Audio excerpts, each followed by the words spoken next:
2015 metai. Stephanie Scott buvo visų mylima ir gerbiama 26 metų mokytoja Australijos Lyton mieste, Naujajame Pietų Veilse. 2015 metų balandžio 5 diena jai turėjo būti laisva diena, kur ji dirbo Lyton vidurinėje mokykloje anglų kalbos ir dramos mokytoja. Tačiau po 6 dienų ji turėjo ištekėti už savo sužadėtinio Aarono Leeson Woodley. Todėl buvo užsiėmusi rengiant pamokų planus savo pakeitiniui mokytojui prieš išvykstant į savo medaus mėnesį. Ji buvo atsidavusi savo darbui ir labai rūpinosi savo mokiniais. Todėl, nenorėdama, kad jos šventė sutrikdytų vaikų pamokas jai išvykus, ji atvyko į mokyklą ankstų Velykų sekmadienio rytą. Tos pačios dienos vakarą Aaronas bandė prisiskambinti Stephanie, bet jai neatsiliepus jis pagalvojo, kad jo būsima žmona vis dar įniekusi į darbus. Praėjus kelioms valandoms Aaronas vėl bandė susisiekti su Stephanie, bet ir vėl nesėkmingai. Sunerimęs jis nuvažiavo į mokyklą, tačiau Stephanie automobilio ten nebuvo. Aaronas pradėjo skambinėti Stephanie draugams, ar jie ką nors girdėjo, bet nei vienas tą dieną su ja nekalbėjo. Aaronas grįžo namo, visą likusią naktį nuolat tikrindamas savo telefoną ir tikėdamasis sulaukti atsakymo iš savo sužadėtinės. Kai kitą rytą Stephanie vis dar negrįžo namo, Aaronas susisiekė su jos tėvais ir informavo juos, kad Stephanie negrįžo, o toks elgesys jai buvo labai nebūdingas. Aaronas ir Stephanie tėvai nusprendė paskambinti policijai ir pranešti apie jos dingimą. Žinia apie moters dingimą greitai pasklido po mažą miestelį. Ir Facebook'o skelbimas su jaunos moters nuotrauka ir aprašymu buvo pasidalintas tūkstančius kartų jau pirmąją dieną. Vietiniai gyventojai susivienijo ir padėjo Stephanie Scott paieškoje. Dėl mažo nusikalstamumo lygio jų miestelyje žmonės pradėjo svarstyti, kad gal Stephanie pateko į automobilio avariją ir yra kažkur įstrigusi ir greičiausiai netrukus bus rasta sužeista kažkur pakelėje arba prie upelių. Bet kai valandos virto dienomis, daugelis pradėjo manyti, kad gal jauną moterį paveikė priešvestuvinis jaudulys ir ji tiesiog pabėgo, niekam nieko nesakiusi. Nepaisant to, policija nenustojo ieškoti Stephanie ir ėmė tyrinėti, kur ji buvo matyta paskutinį kartą. Jie pradėjo aiškintis, kas tą dieną buvo mokykloje kartu su ja. Mokyklos direktorius patvirtino, kad per Velykų atostogas matė vieną iš mokyklos valytojų. Tai buvo 24 metų vyras vardu Vincentas Stanfordas. Policija netrukus aplankė Vincentą, kuris gyveno su savo motina.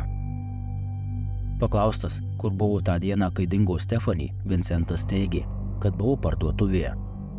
Policija išvyko patikrinti, ar vyras sako tiesą, bet greitai išsiaiškino, kad ši parduotuvė Velykų sekmadienį buvo uždaryta. Policijai grįžus į Vincento namus tolimesnei apklausai, šį kartą duris atidarė jo motina ir teigė, kad Vincento šiuo metu namie nėra, tačiau leido pareigūnams apžiūrėti jo kambarį. Apžiūrinėdami jo kambarį, pareigūnai rado kruvinus antrankius, liemenėlę ir raktų rinkinį, su kuriuo Stephanie įeidavo į mokyklą. Neužilgo Vincentui grįžus namo, jis teigė, kad buvo išėjęs fotografuoti miestelio su savo mobiliuoju telefonu. O pareigūnams paprašius leisti pažiūrėti jo nuotraukas, Vincentas sutiko. Policijai tikrinant jo telefoną, jie aptiko šokiruojančių nuotraukų su stipriai sudegusiu žmogaus kūnu.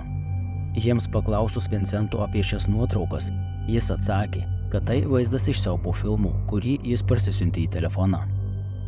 Ir su visais šiais įrodymais 2015 m. balandžio 7 dieną Vincentas buvo suimtas įtariant Stephanie Scott žmogžudystę. Taip pat vienas mokyklos darbuotojų pareigūnams pasakojo matęs, kad kitą dieną, tai yra pirmadienį, po Stephanie dingimo Vincentas buvo įtartinai apdraskytų veidu. O jam paklausus Vincento, ar jis matė Stephanie, šis atsakė, kad pastaruoju metu jos nematė. Tada mokyklos darbuotojui pasakius, kad Stephanie tikriausiai išsigando ir pabėgo dėl vestuvių sukelto spaudimo, Vincentas atsakė keistu juoku. Balandžio 10 dieną, vieną dieną prieš poros turėjusias vykti vestuves, Vincentas šokiravo policiją savo išpažintimi. Jis prisipažino, kad buvo atsakingas už Stephanie dingimą ir neužilgo išaiškėjo šiurpūs tos dienos įvykiai. Vincentas, kuris jau prieš Stephanie dingimą slapta persekiojo kelias moteris, tą lemtingą dieną, bevalydamas mokyklos grindis, pamatė ją mokytojų kambaryje ruošiančią užduotis mokiniams. Tada jis greitai nuvažiavo namo, kur gyveno su savo motina, ir pasiėmė tai, ką jis vadino prievartavimo rinkiniu, kuriame buvo peilis ir antrankiai. Po to grįžo atgal į mokyklą.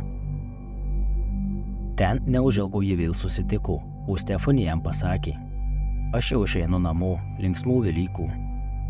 Tačiau jai bandant atidaryti mokyklos duris, Vincentas ją sugriebė, įsitraukė į sandėlį, parbloškė ant grindų ir užrakino duris. Jis pasakojo detektyvams, kad privertė ją nusirengti drabužius, o tada išprievartavo. Po to jis jai kumščiu smūgiavo daugiau nei 30 kartų, iki kol ji neteko sąmonės. O galiausiai smeigė peiliu į kaklą, taikydamas į arterijas, kaip jis pats sakė, kad įsitikintų, jog ji negyva. Po žiaurios žmogžudystės Vincentas grįžo namo ir pasidarė valgyti. Vėliau jis vėl grįžo į mokyklą, šį kartą sutvarkyti sandėlį, kur padarė nusikaltimą. Jis įdėjo Stephanie kūną į maišą, o tada sukišo jį į jos pačios automobilių bagažinę. Tada nuvažiavo jos automobiliu į savo namus, kur paslėpė ją tai nakčiai. Ankstyvo pirmadienio rytą jis važiavo Stephanie automobiliu į Kokopara nacionalinį parką, esantį maždaug 70 km nuo Lytono miestelio.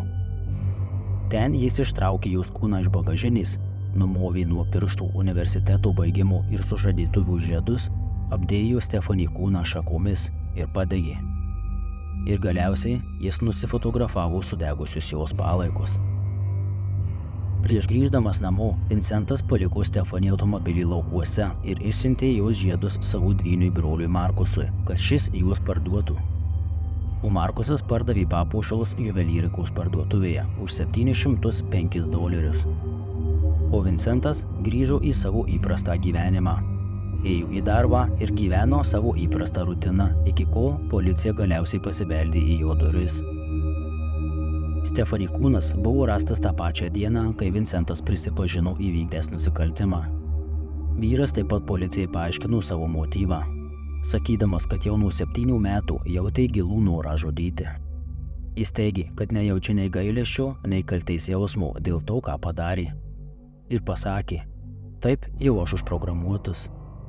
Nuodugniai apieškoję Vincento kompiuterį, pareigūnai paieškos istorijoje rado seksualinio išprievartavimo video paieškų. Taip pat tokių pačių video paieškų, tik su negyvais kūnais.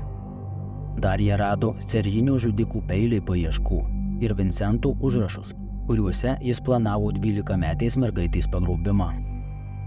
Taip pat buvo rasti kelių Lytono miestelio moterų kasdieniniais veiklos užrašai, kurias jis slapta persekiojo. Teismo proceso metu paaiškėjo, kad Vincentas turėjo ilgą smurto istoriją. Kai jam buvo vos 12 metų, jis bandė pasmaugti savo mokytoją, dėl ko buvo išmestas iš mokyklos ir nemažai laiko praleido psichiatrinėje ligoninėje.